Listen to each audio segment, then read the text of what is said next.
feel good being back on the ice like that? Yeah, it was good. It was good to be back on. It's good to get up and go to work, to be honest with you, just to get up and know that you had, responsibilities for the day. So that part was great. It didn't take me long to lose my voice, which it doesn't surprise any of our players, but so it was great to get going. Just the uncertainty with Wednesday's game. I mean, it's trending positive. I mean, is it difficult right now with all that? We're planning on playing, and until someone tells us otherwise, that's all we can do. It's on our schedule. We're planning on playing, and given the fact that the NHL canceled some other games and didn't cancel ours, I assume we're going to play, and so that's the mindset I think that we wanted to get across to our players today, and sort of the mindset that we have, and so you just kind of move as business as usual. Last one. I mean, did you like the pace today? I mean, with guys as you had. Yeah, it was hard. It's hard on guys. They've been off a long time. You're bouncing, pushing them to get ready for 2 days from now, and not over pushing them. And there's an edge there, and we're trying to get to that edge. And so I'm sure guys didn't feel great.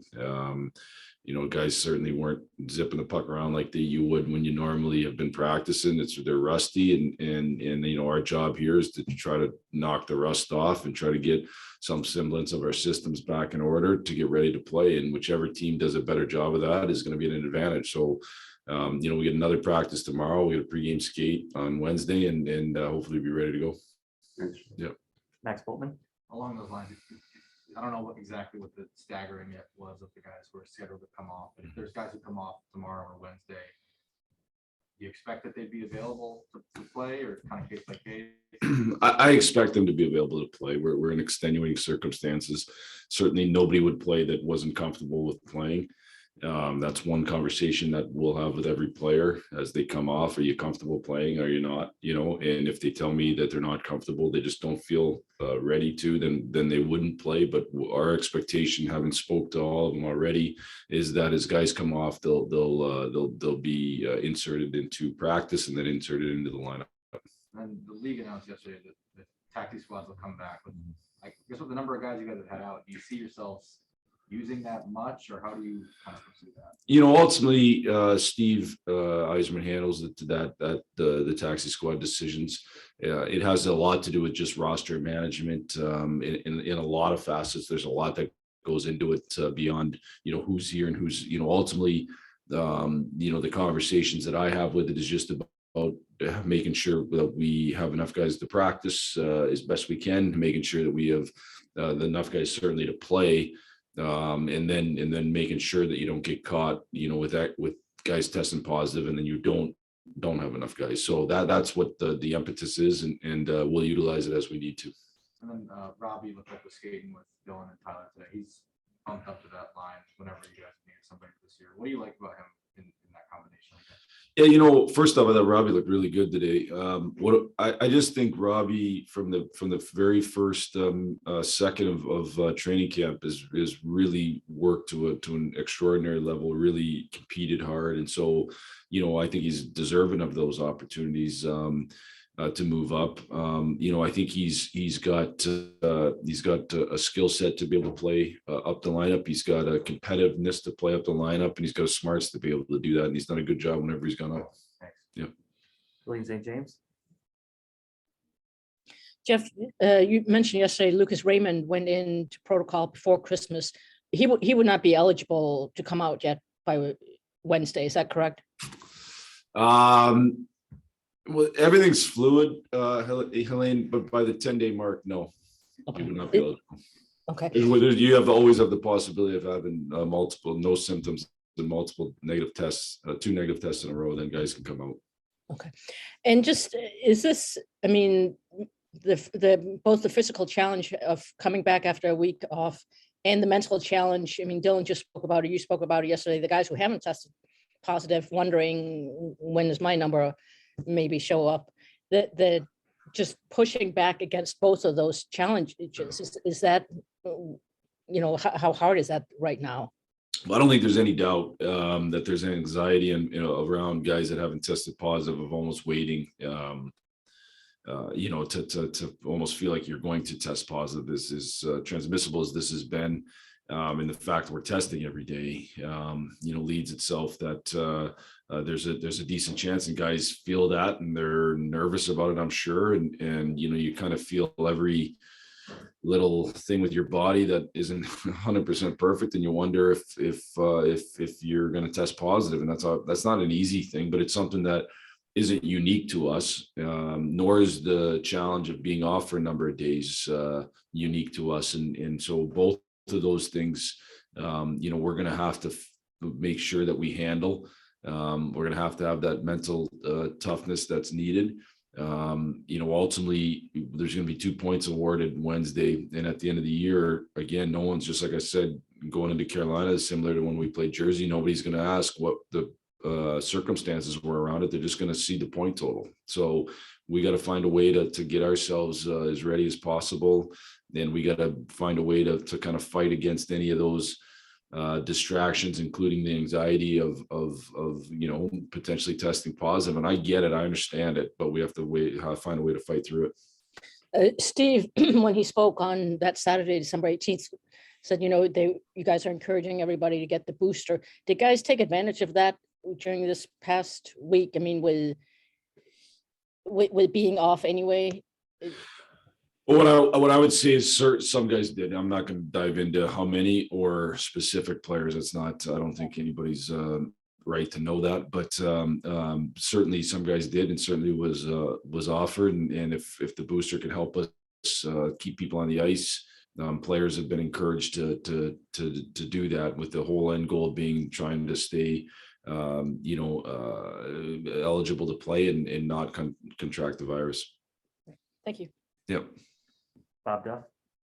And Jeff, just from a coaching standpoint, how challenging is this to prepare a game plan for a game when you don't know which players are going to be available for certain, and secondly, you don't know, coming back from this, how much each guy's going to have in the tank? Because like you said yesterday, it is going to affect one guy differently than another guy. Yeah, that's a hard one to know. I think some of that's going to be game management once we're in the game. I think we have to go in with the mindset that, some games I think you can go into the mindset you can kind of ride certain players. I think anytime you come off a long break, you can't do that. So we're going to need all 12 forwards. We're going to need all 6D to be ready to just roll and not worry as much about matchups and not necessarily try to get a certain players extra ice time and have those ice times be a little more even. That's part of it. From a game plan perspective, there's multiple challenges. One, we don't know exactly who's going to be available for the Islanders, but that's probably secondary. I think the number one thing in terms of our own game plan is just our own game. And so who's going to be available to us?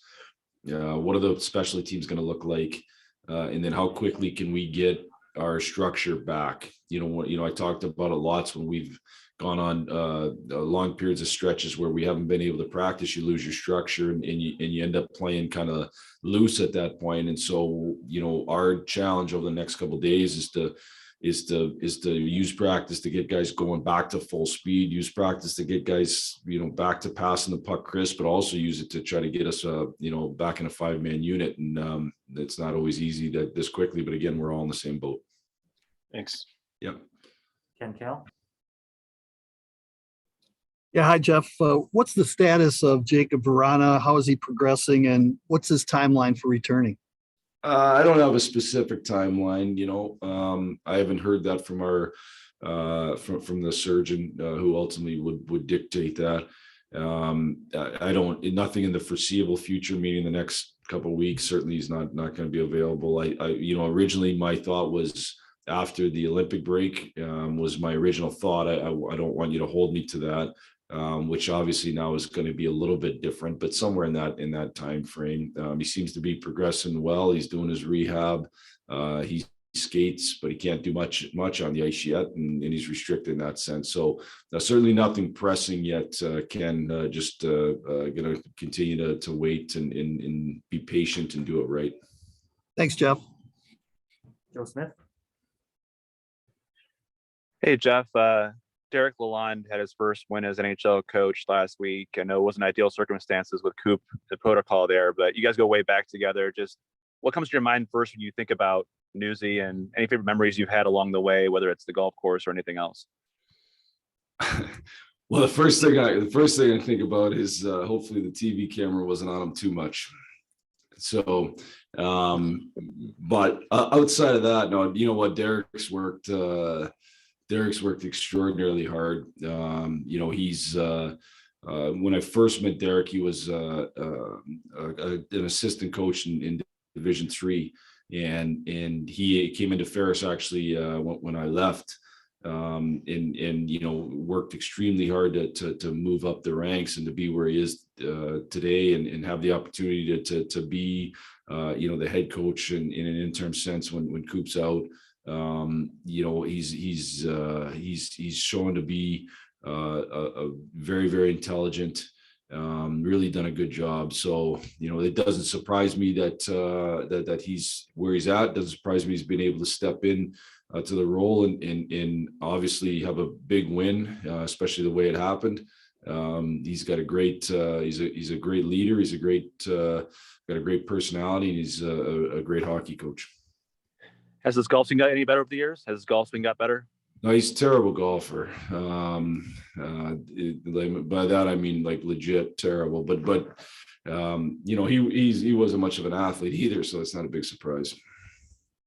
Thanks, Jeff. Yeah. Carly Johnston. Well, first off, Coach, how you feeling? Yeah, you know what? Thank you. I feel good. Yeah, I had a couple days, but overall, I feel really good. Awesome, good to hear. So Hugh Suter was also moved off the COVID protocol list. He didn't practice. Is there a reason behind that? He will skate on his own today and move into practice tomorrow. You know, I spoke with Puce about it, and he, you know, again, I think when you can avoid not just coming right off and going into practice, he just felt more comfortable doing that, and so that's the way that's the approach we took.